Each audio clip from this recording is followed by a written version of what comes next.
Okay, so in this class, again, we're trying to discuss the physical laws that govern the behavior of everyday objects in the world around us. And in this set of lectures, covering Chapter 2 of my lecture notes, which will correspond to Chapter 1 of the recommended textbook, we're going to start discussing Newton's laws of motion. Now, Newton's laws form the basis of what's known in physics as classical mechanics, which is the study of how large objects, everything from projectiles to planets, move. And if you've had a physics class before, I'm sure you've been exposed to the ideas that we're going to cover in this chapter. Nevertheless, it's important to go through this. Even though some of this might seem quite simple if you've seen it before, we're going to introduce a lot of the most important ideas about physical motion. Things like forces, accelerations, energy, and the conservation of energy. And we'll be using these kinds of physical tools in seemingly very different contexts throughout the rest of our exploration of physics throughout this semester, right? So even if you've seen this material before, I encourage you to kind of think deeply about what we're going to cover and make sure that you really have solidly internalized everything we're about to say. Okay. Before we really get started talking about the laws of motion, we need to cover the difference between so-called scalar and vector quantities. So scalar versus vector quantities. And it's hard to spell and talk at the same time. So let's take these one at a time. Scalar quantities, this is just a fancy word, a technical term if you like, for things that are defined by a single number together with the appropriate units. So this is a single number together with units. And many physical quantities that we encounter all the time have this character. So for instance, for example, temperature is a scalar quantity. If you ask me what's the temperature outside, I just have to give one number, say 80 degrees in Fahrenheit, to specify the units. And that specifies exactly the state of the physical system that I'm asking about. Similarly, distance is another scalar quantity. If you ask me how far away is one object from another, how far can be specified just by 3 and then meters, or a number and then a unit, right? Similarly, speed is another one of these things. If you ask me how fast is an object going, I can specify that by, say, 60 miles an hour, 10 meters per second, a single number and a set of units that are appropriate for whatever the dimensions of that physical quantity are. So scalars are quite straightforward, and I'm sure we've kind of got a good feel of what these things are from all of our math classes. It's just a fancy name that we use a lot in physics. Vector quantities, let me write this a little bit more neatly. Vector quantities are more complicated. To specify a vector quantity, you need both a number, like a magnitude, together with a direction. So vectors have both magnitude and direction in order to completely specify them. A kind of canonical example of this is position, right? And it's maybe instructive to think about the difference between a distance and a position. So if I want to tell you the position of an object, I need to specify a point of reference, a magnitude of the distance from that point of reference to the object in question, and I also need to specify a direction. If you leave any three of those three ingredients out, the position of an object could be ambiguous. So for instance, if I want to specify my position right now, I could say I'm sitting about 2 feet in front of my laptop camera. So the laptop camera is a point of reference. 2 feet in front of specifies, relative to the laptop camera, both a distance to travel and a direction to travel. Okay, so that's great. In physics classes, we often like to draw kind of abstract representations of the world around us. So let's suppose that this point refers to my laptop camera. And since it's my point of reference, I'll put it at the origin of this coordinate system. And then these axes, maybe this direction specifies, to the front of my laptop camera, and maybe this is to the right.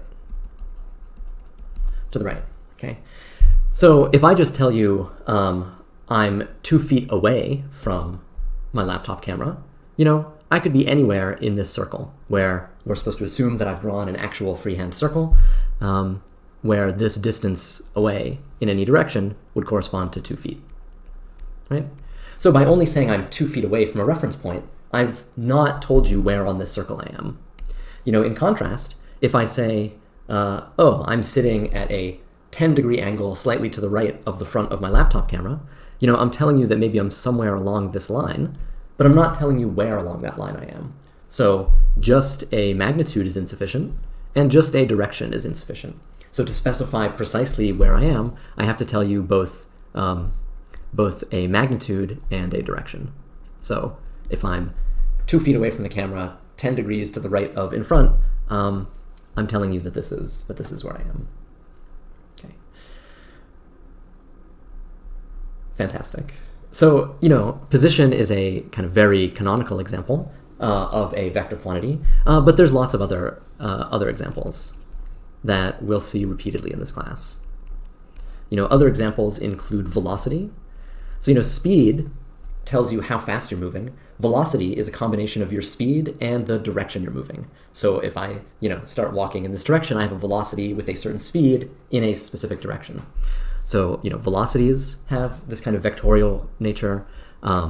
Accelerations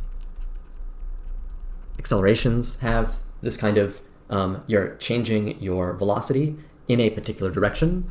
Forces have this nature where you're exerting a magnitude of force, or something might be exerting a magnitude of force in some particular direction. So velocities, accelerations, forces, these are all kind of, canonical examples that we'll run into repeatedly, especially in this chapter. Another thing that I could have added here might be, say, energy. Energy is just a single number that has units that specifies, say, how much kinetic energy an object has, or potential energy, as we'll see in some of the following lectures. Right? So, I guess just a really quick math interlude in case the notion of a vector is unfamiliar to you, or if you want a small bit of practice / reminders about how to manipulate vectors. Let's say again, this is my coordinate system, and I'm just going to call this the x-axis and say the y-axis. And let's put some points down here. So this is 1, this is about 2. Let's say -1, -2, 1, 2. This is fascinating stuff, just to give us a rough approximate sense of scale. And let's say I have a position, say, from here to here. So one way I could specify this vector is by saying, it's got a certain magnitude, whatever the length of this vector is, and it's pointing in this direction, maybe specified by some angle with respect to the x-axis. An alternate way of specifying the same set of information is to tell me, where the head of this vector is, where the head of this arrow is, relative to the base. And so, for instance, I could say that blue vector, if I call this quantity A, I could say A is equal to, it goes 2 to the right and 1 up. And if I have another vector, say this red one, that I want to call B, I could say B is a vector that goes -1, so 1 to the left, and maybe 1 up again. Okay. And you can add vectors together by imagining translating this vector and adding them kind of head to tail. So I could do A plus B by saying, A plus B. In this representation, it's particularly easy. I just add each of the components together. So this is just 1, 2. And you can kind of visually see that by imagining, taking this vector and putting the tail of it at the head of the other vector, and then drawing, how it looks. So if I just shift this vector over so that it lines up with the end of a different vector, I get this object. And you can see that a new vector that goes from the point of reference that I started A at to the head of this combined object, it's 1 to the right and it's 2 up. So that's just a visual representation of A plus B. Okay. All right, so a basic question for us to think about as we start out this exploration of the way objects around us move is the following. Suppose we have, an object at rest. For instance, like let's just say we have a book sitting on a table. Book. Just sitting there, and we don't subject it to any outside influences. We don't push on it, we just pull on it.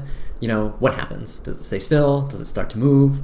Similarly, if we do exert a force on it, say a constant force, we push attempting to apply constant forces with our muscles, what happens? Does it move at a constant speed? Does it accelerate? If it does accelerate, at what rate? What happens if instead of a book on a table, instead we have like an apple, so I guess it should be in red, an apple with a tiny green stem, like falling from a tree? What happens there? You have an apple, the only force acting on it is gravity. How does it move? Does it move at a constant speed? What's going on? And these basic questions were deceptively difficult for people to work out, in part because they refer to an extremely idealized situation. We ask, what if we don't subject these objects, this book or this apple, to other external outside influences? But the fact of the matter is, there's always outside influences whenever we consider even very simple physical situations. Objects are always sitting against each other, like this book and the table are pressed together, and the book and the table exert forces on each other. Objects are always sliding past each other, running into each other, bumping into air molecules as they go about their business, all of these things. And friction, in particular, is responsible for a lot of the confusions that arise when we try to answer even these very simple questions.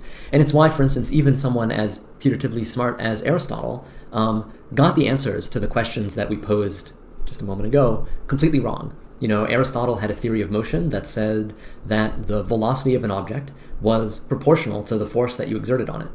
And in our everyday experience, that's actually a reasonably good representation of how it works if we're trying to push an object along the ground, but it's not at all how, objects moving through the air work, or an apple falling through a tree, or something like this.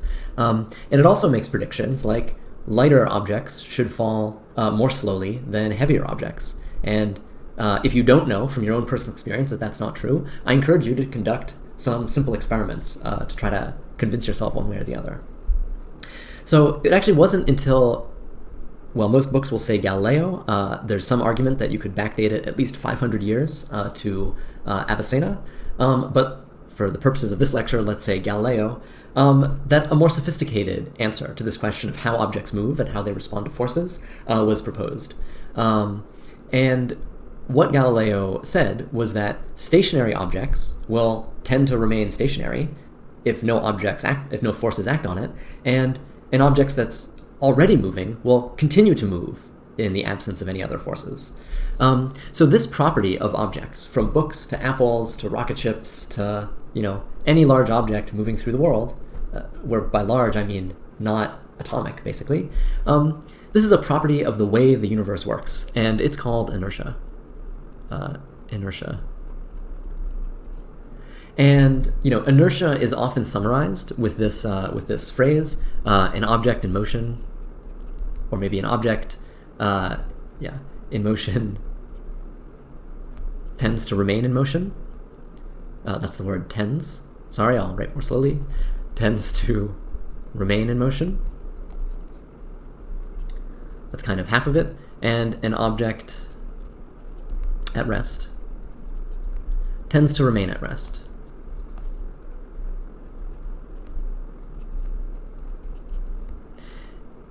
And this is, again, a feature of the way the universe is organized. It's a fact about how objects and velocities and forces, which is what's implicitly referred to with these tens, all interact with each other, right? So inertia is sometimes framed as an object's resistance to changes in its own velocity. And it wasn't discovered in between, caveman times and Galileo because friction gets in the way. If you're on a soccer field and you slide along the ground really quickly slows you down. Friction really slows you down, even if you were running, previously at full speed.